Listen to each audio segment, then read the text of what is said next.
What's up, guys? So, I wanted to bring you into a conversation that I just had with Min Kim from Icon Foundation, Icon Loop, and all those things he is connected to. And so, he's just a great friend of mine. We've grown a relationship over many years, and it's just great to connect with him, especially during these strange times that we live in. So, he knew that it was going to be recorded, so we smashed the record button, and we've talked about some great things. We talked about him being a brand new dad, 6-month-old at home, and how he's working through that, as well as kind of having to be forced to work from home because of these strange times that we live in, this mobile video remote work world that we live in now. We talked about some of what he's digging his teeth into, STOs and tokenization of funds. Cool idea. We also talked about identity, governance, as well as what else did we talk about in the final thing? About a little bit about a cryptocurrency price action adoption. So we kind of touched on a lot of different things, but it was really encouraging about our conversation is the fact that he's just staying so positive. And we talked a little bit about the societal effects of what's going on in the world, especially in America, especially if you tune into the news cycle. So we talked about that at the end.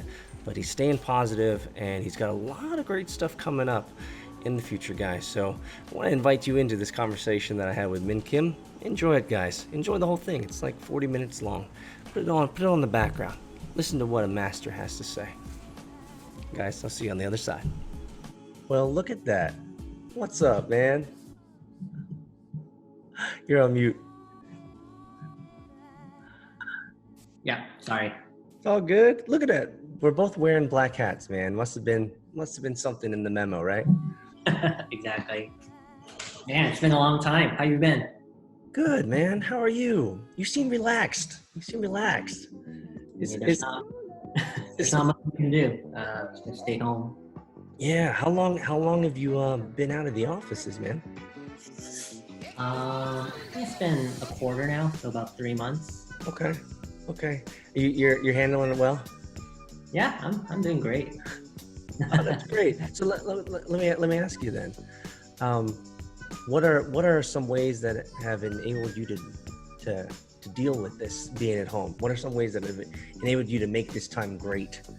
I mean, I don't know if you know, but I have a newborn daughter. Oh, that's right. 6 months, so spending a lot of time with her. That's awesome. That's a handful in itself. So. And is this your first?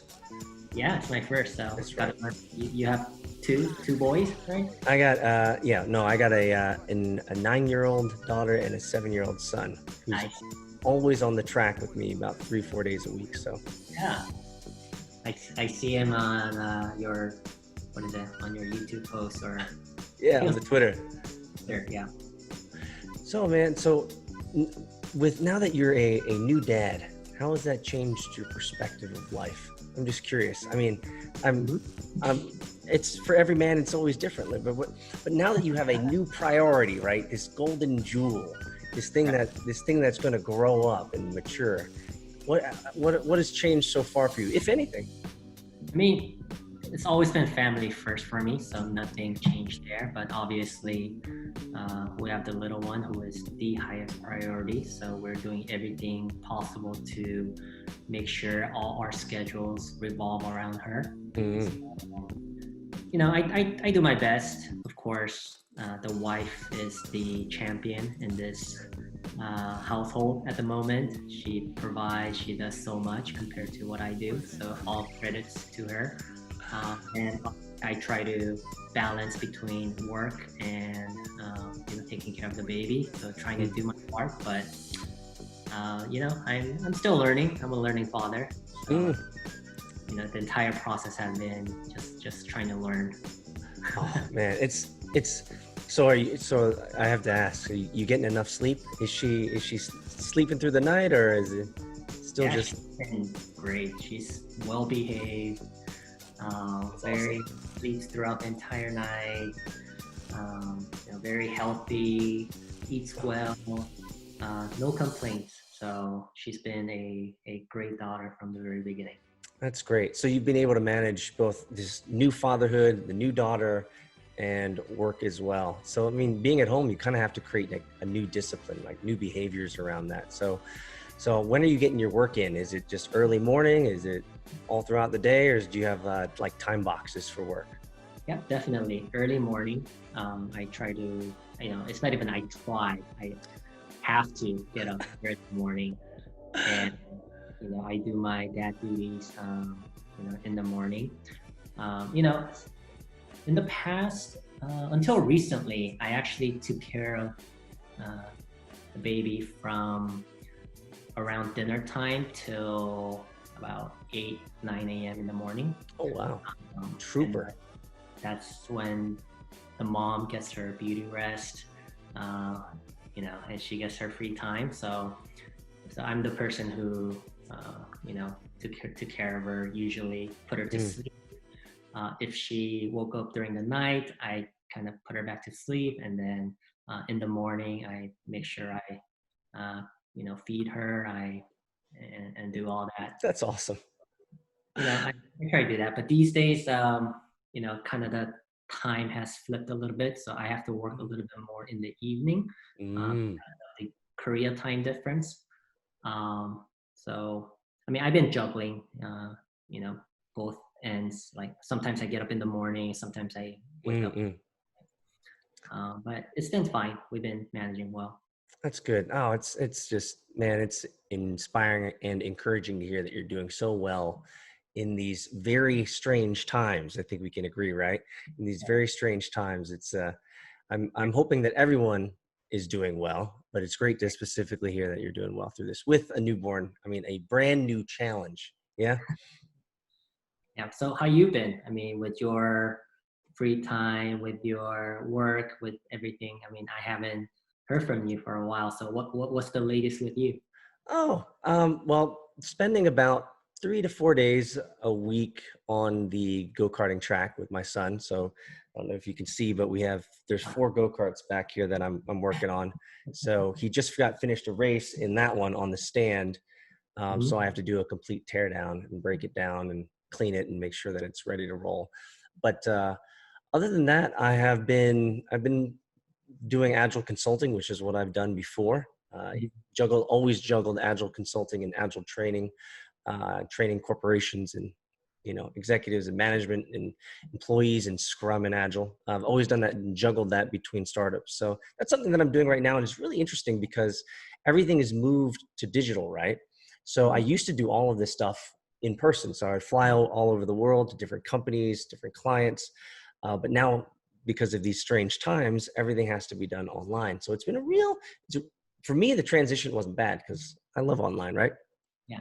I mean, that's why we're hanging out, you and I, just chatting, online. I mean, it's just kind of a natural place for me. But it was really interesting to move to like longer term trainings, like 2 day trainings online, and making those fun, making those engaging. Because you're sitting a lot, so it's been an interesting transition, but a fun problem to solve.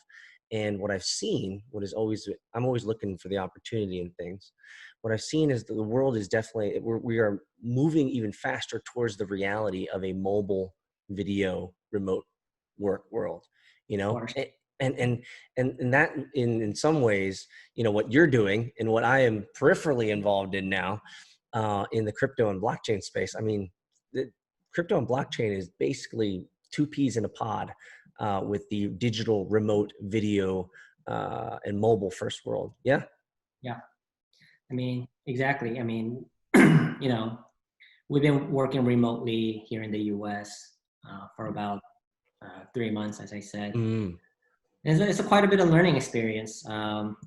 We limit ourselves trying to go outside, which means we have to do everything digitally. right. Um, we take care of things. I've noticed myself using, traditional banks and crypto a lot more often, just to do business, Mm, regular day business. And definitely been seeing a lot of benefits of the cryptocurrencies and the blockchain technology through this experience, much more than I've when I started. So and also seeing a lot of the problems with incumbent traditional banks and financial institutions. So yeah, I mean, very excited there. But other than that, I mean, working remotely has been a huge challenge. Everything's digital. Of course, you and I are talking. Right. We usually talk online, but with my teammates, we usually meet up in a physical room, and that's where we do a lot of brainstorming. Right. I'm sure you missed that, right? That kind of. We do. I think in the perfect world, this is something that we actually try to do. We actually moved out of WeWork and found a great place, great office, which allowed us to work from home 5 days, 4 days out of the week. Oh, that's not Um, bad. so no, it's actually yeah, we actually work from home 2 days out of the week, and then we meet 3 days on in, in the office. So like Monday and Fridays we work from home, and Tuesday, Wednesdays, and And Thursdays. where is this new office located at? Same, it's in San Francisco, Hmm. right? And so it's what's really interesting about the whole new reality that we live in with Mm-hmm. this mobile video remote work world. I think it's a great forcing mechanism for cryptocurrencies and blockchain. Would you agree? I mean, it forces the traditional incumbents to have to change, and maybe in a lot of ways they might not change fast enough. But for cryptocurrencies and for founders and operators in crypto, I mean, can move pretty fast. And so Yeah. almost see this as like a boon. It's a great thing for cryptocurrency. And do you think that's maybe why we're seeing some pretty significant price action as of recent?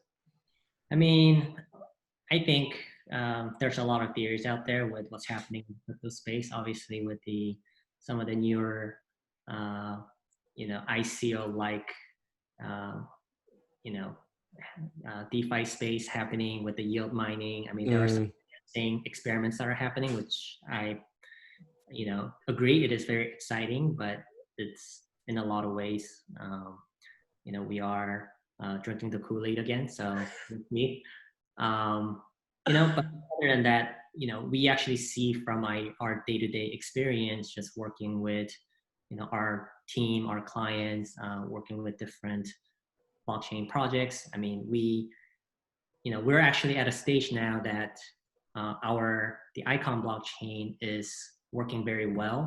Um, yes. it's decentralized. Of course, there's still a lot of work to do in trying to improve the blockchain performance. There's some more decentralization to do. There's more bells and whistles to add to the blockchain. So there's a lot of cool things that we want to do, but we are continuing to do that throughout the future. Mm, At the same time, now we're at a stage where we could actually uh, create very sophisticated smart contracts using the Icon blockchain. So right. now is the time we could actually build real businesses, and that's what we've been actually working on. It's especially here in the U.S., we've been tinkering with a few projects in Korea. Obviously, Right. uh, they're doing what they're doing. So we're now in the process of actually taking that next step of what kind of businesses can we actually create, what kind of real world uses can we create with the blockchain technology, and Are it's been there That's awesome. I mean, that's exciting. Are there any industries, or are there any prototypes or ideas of where maybe you specifically, Min, would like to sink your teeth into when using a Icon blockchain and more? Oh yes. We haven't we're still in the preparation stage, and we will make a bigger entrance probably, and we're still in the POC stage right now. But about 2 years ago, when we started looking into the blockchain space, me being from the financial background, most of our teammates in the US were ex-finance, traditional bank guys. And, we're very excited about the possibilities of using smart contracts, using the blockchain for securities. And I think everyone knows that at some point in the future, the blockchain will be the fundamental, the foundational technology for everything that drives securities. I know. I Um, know. just takes time because we are all using all the legacy systems. And there aren't any good examples at the moment that where blockchain technology is powering a lot of these, kind of security contracts. So, Mm, mm.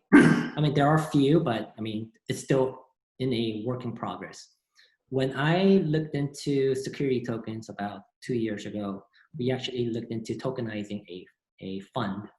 Um, Ah, while going through that process, we realized that we weren't ready, the market wasn't ready, the regulation wasn't ready, and it actually ended up, doing all the math. It actually cost more to do a tokenized, securitized security fund than actually doing a traditional right.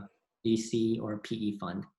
So, in terms of economics, it just didn't make any sense. Fast forward, it's been 2 years, and we revisited, or we're starting to revisit security tokens again. And now the regulation is a lot more clearer. We have a lot more availability of partners that we can work with, which actually drive Ah, costs down. We can negotiate much better prices.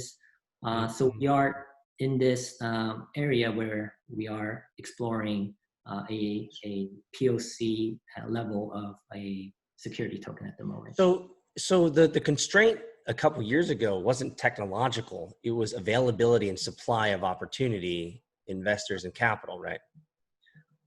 I mean, capital was there; it's always there. But I think a lot.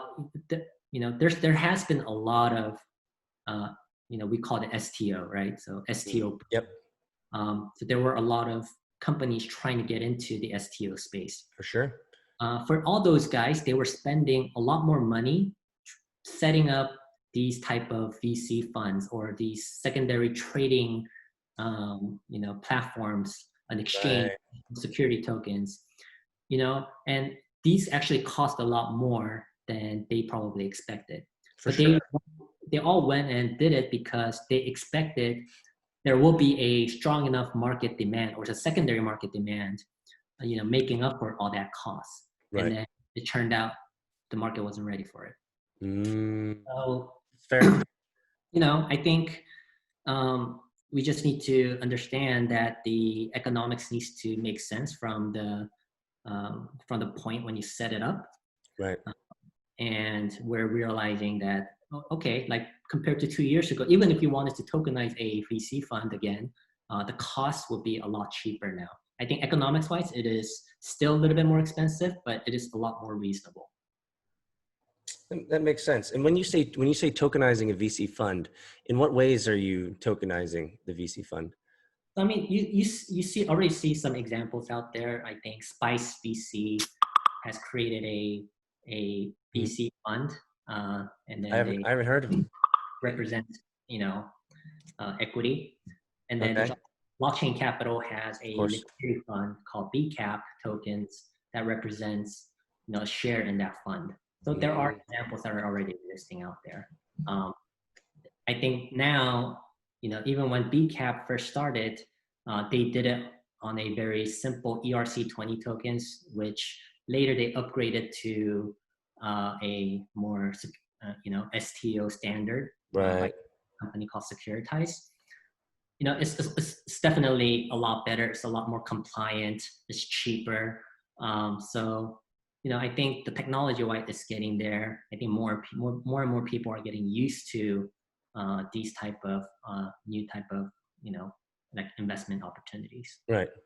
Well, it's I've always preached that it's going to only be a matter of time until every traditional investment mechanism is going to be leverageable or copyable Yep. over to the cryptocurrency space. And so there's a lot of constraints that are always in the way, right? Your regulatory, these types of things, as well as adoption is always going to be an issue. Right. Capital opportunity, these types of things. But yeah, Yeah. it's only going to be a matter of time. I mean, if the traditional markets work, quotes, whatever that means, work, crypto is going to pretty much go the same route, wouldn't you say?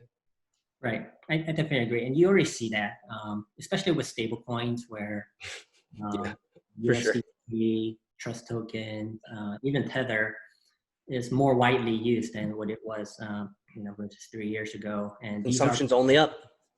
sorry? Consumption is only up Right, over exactly. time.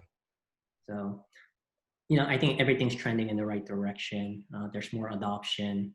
So, I think it's still very early, and I think we need to just wait a little bit longer in order for more people to get used to this new digital lifestyle, a life without banks, being able to pay your suppliers and vendors using stablecoin or other cryptocurrencies. And I think more and more companies are uh, being more open to such payment. And now there are a lot more facilitators in between For where you sure. can actually send payments and receive in the currency that you want. And there are ways to minimize that the cost. So it's a lot cheaper than traditional bank-to-bank transfer or credit card systems. And we're seeing a lot Mm. of examples around the world, where blockchain is powering these type of new payment system. And I get frustrated still, like writing checks. I don't know if you still write checks, but I don't write checks. What are but you writing checks for, man? You're out in the Bay Area. What are you writing checks for? Everything's on the mobile. it's really crazy. I mean, I still write checks, and people still want checks, because checks are the only. I know that there's now cheaper and faster ways like Zelle is a Right. good example, but still those costs are limited to what, like the $5,000 per transfer. Mm. Some people are still used to receiving checks, so it's sad. It's a sad world, but we still. It is, because the more traditional systems and more kind of traditional companies in a lot of ways still leverage that technology. And until that technology goes away for a better, if they have some intrinsic reason to do so, which in today's market conditions is forcing a lot of traditional companies to look more progressively into different payment systems, gateways, facilitators, obviously digital currencies, which is again, like kind of like how we started this conversation here, Mhm. is that this Right. whole new market reality is really making, I think it's going to be great for crypto long term. And Yeah. so other than digging and sinking your teeth into revisiting STOs and tokenization of funds and stuff, is there anything else that you're digging into that's really exciting to you? Yeah, I mean, DeFi space is very exciting. A lot of smart people are, sinking their teeth into this, new DeFi space. I think Compound has come up with their new, Mm. yield mining mechanism. It's been giving a lot of excitement to the market. But at the end of the day, my biggest concern is like, who are the actual borrowers of these in the DeFi space?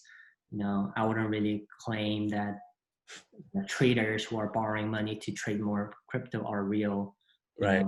mainstream users. So I think we're all still waiting for a real, mainstream use case for cryptocurrencies in the DeFi space. But but the idea and the technologies behind it, and the smart contracts that's powering DeFi space is very, very fascinating. Mm.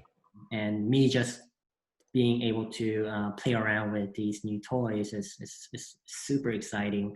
So I've been doing a lot of that. We've been exploring a lot of like governance type of models. Mm.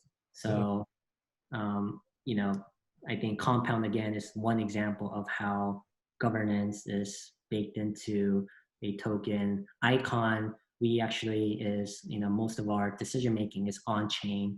Mm. So we have a lot of interest in being able to, um, come up with some creative ways to run governance, where we could include as many people as possible into the decision making process so that, we stay decentralized. But yeah, I mean, these kind of governance issues is very interesting as we move forward to a more DAO-like world where Mm. everything is becoming more of a network. Right. Um, and we sort of rely on each other. We want to make sure that our privacy is preserved.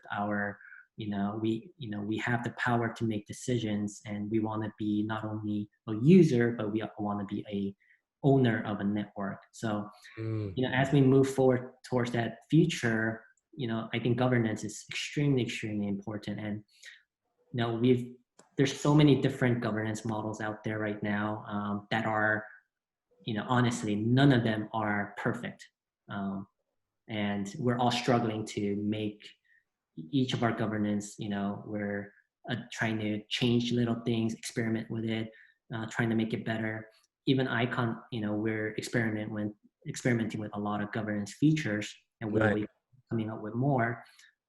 So I think these are kind of exciting. And at the end of the day, like, imagine what we're trying to get to is, how do you create enough features so that a group of people could actually run like an organization or a company, or even a city or a nation. It's a very exciting thought, and something that we continue to see what works. That is really exciting. At the same time, when you were talking, it reminded me of a conversation I had with another crypto head. Had to be like maybe a year ago now, Mhm. and he was telling me that governance at scale will never be possible because of the multivariate, nature of of humans in different cultures and different networks. And so he was, and I suggested that a like network of networks governance system, right? Like a Mhm. meta governance system would probably be the answer. But I have I don't have any idea of how to implement something like that, because of the complexity. But what would you say to someone who'd say that governance is not possible at scale, even with decentralized assets and decentralized mechanisms? What would you say to that? No, I'm curious. I could see that. I mean, it is, you know, something that is very difficult. I mean, you look at a country like the United States, where, if you actually think about it, the United States is one country, but it has 50, states, with, each government being very different. And then we have cities within those states, where each city government is very different. I don't think Mm, any country in this world is as decentralized as a United States of America, and we're starting to see a lot of the flaws of this system that we have for today. sure. I mean, in a way, it is beautiful, where you have a melting pot, but there's a lot of ugliness as well, and we're starting to see that the system is not, perfect; it's broken. And then you're seeing the other parts of the world, like China, where, very, you know, it's completely different, opposite of Right. the US. There's a lot of issues with human rights, a lot of Central control, man. they controlled, right? But at the same time, they fix problems very quickly. They move, a lot faster in one direction. It does not necessarily mean people who are living in those countries are, you know, are sad or depressed. I mean, they all live very happy life, Mm. um, in their own respective ways. Yep. Of course, like, people living in the U.S. will be, we could easily judge on their quality of life. I mean, but that's our judgment on other people. But I mean, but people who are living in, these other countries are perfectly, happy in their own respective ways. They're just So, like us. They're just like us. Happy as a clam where we are, most of the time, right? right. So, we see different government structure that is already working in the real world. So, I think that is what we want to try to create is, we, I think your friend is right, that this governance at scale works. How big can it get? Mm. Uh, maybe it just, there is a limit. There is a physical limit to how many people could actually live together as a society, or in one organization or one government. Um, so, I it's an interesting thought. Yeah. I mean, obviously, the conspiracy theorist would think like one world government, type of thing. But I don't know. I don't know if I have an answer. I think one of the things that we were discussing, is the digital nature of our identities, and Yeah. how so much of who we are is been decentralized over multiple platforms all over the world. And in terms of governance of all of those systems, I think we kind of fell in agreement where it almost seems impossible with, um, with that many fractured pieces of my data in 90,000 different, companies that have their own Mhm. controls and all of these things, to be able to create governance over my own digital identity. But maybe you and Icon can solve that. I don't know. I mean, Yeah, I mean, we keep hearing that the Korean government's moving forward with more blockchain for governance, voting, IDs, and these types of things, right? yeah, exactly. I mean, one of the biggest issues with the current lockdown with coronavirus is, I can't go to Korea as much as, I want to. So I Mm, used to travel to Korea every, one or two times a quarter. And I get downloaded with the latest information of what's happening with the regulation, the government, and all of that. And now, I don't get the latest update. I still get updates, but it's not as fresh with different right. perspectives. It's mostly from my team alone. So there's a little bit downside to the quality of information. But our team in Korea has been working on decentralized identity for a very long time. I mean, we started a project with securities companies, 3 years ago, which has evolved into what is called My ID Alliance today. Right. So we're still working in this space, and we have some very exciting things that are happening in the digital identity, but kind of in the more of a uh, let's take a step back and think from at a very high level. Korean government right now, due to this coronavirus issue, they want to be able to track, um, movement of people. But at the same time, they want to be able to respect people's privacy. So how do you actually accomplish that? That is the big question and big problem. Um, every store or every, you know, retail stores, for example, they want to be able to implement a system where, okay, if a coronavirus outbreak happened in their retail store, they will be able to track who was there and Ah, resolve the issue. Um, but and a lot of Koreans are actually for that. They want really? something like that at the moment. But now, because there's been a lot of progress on that front, now that the government is more and more people are questioning. Okay, what about our privacy? Right. It's something that's very opposite from the U.S., where from the very beginning, we here in the US, we're very concerned with privacy from the very beginning. So Right. if the government wants to implement something as simple as, not even tracking, but as simple as wearing a mask, or implementing a law, I mean, people get upset, and Right. rightfully so, because it's a different culture here, right? Yep. But in Korea, most of people, the majority of the citizens they want to feel safe, and if it means sacrificing some of their privacy to be safe, they're for it. But Mm, now the question is, like, how much of that privacy are they willing to sacrifice, and how are we going to control the data? Who's going to see what?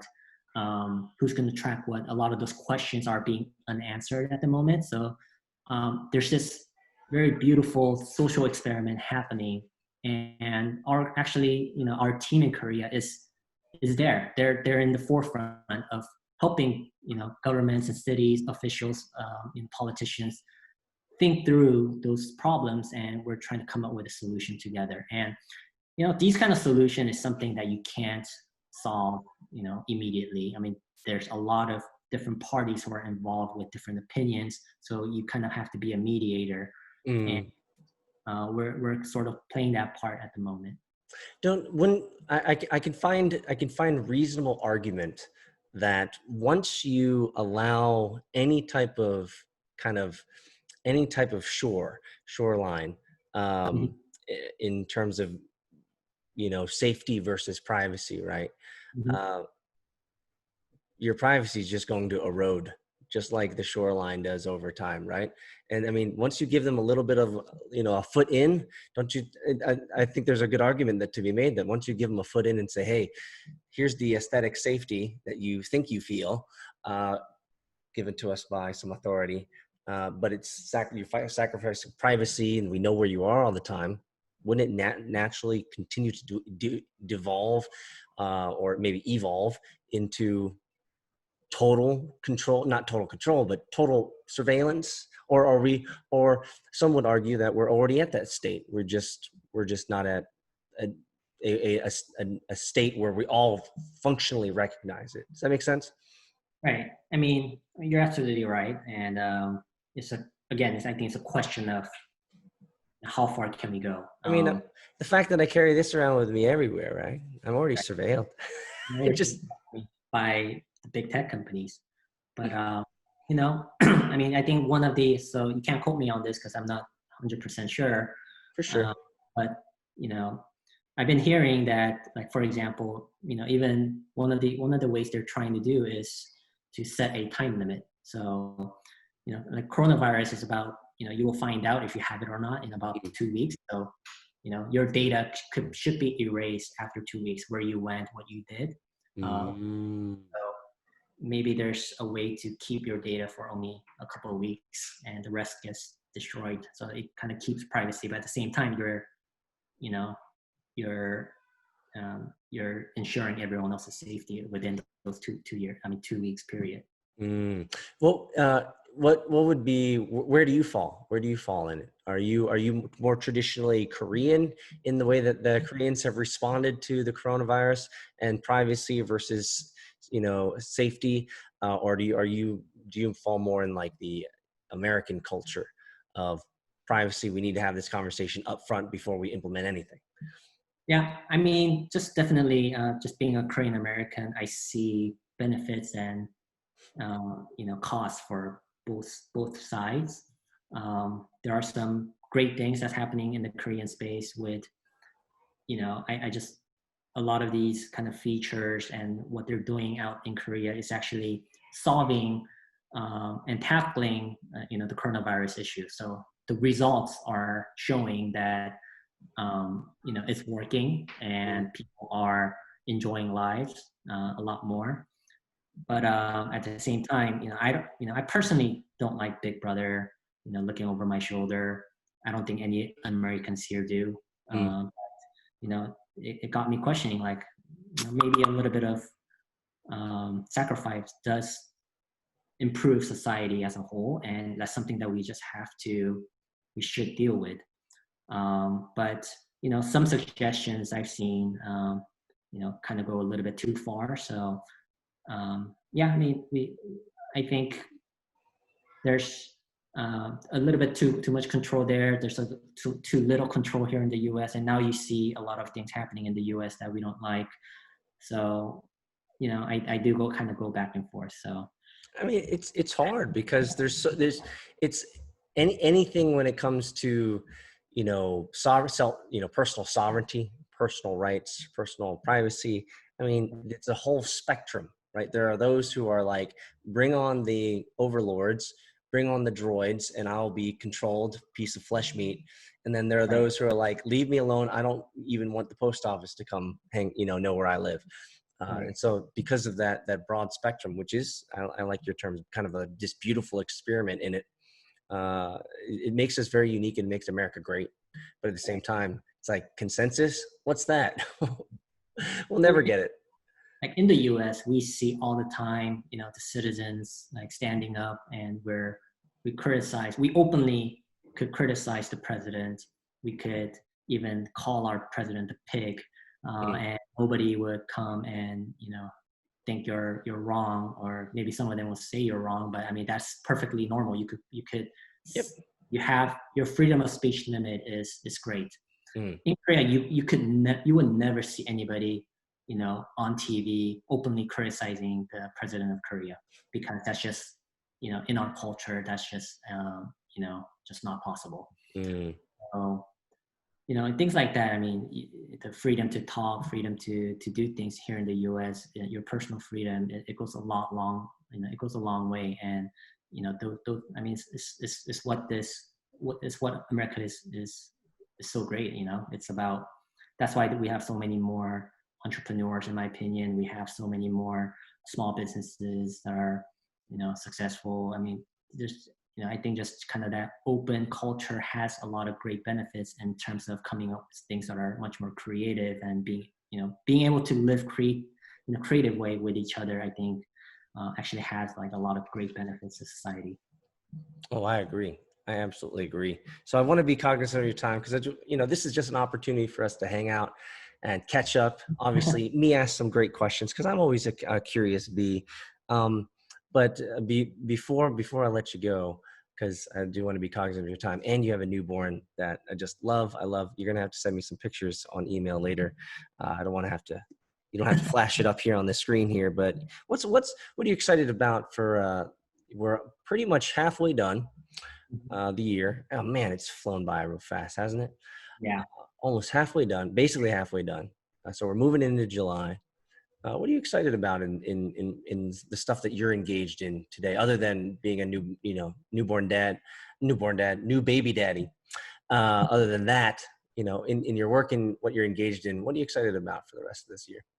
I mean, to tell you the truth, the first half of this year has been so terrible in terms of, um, being able to do anything freely. Mhm.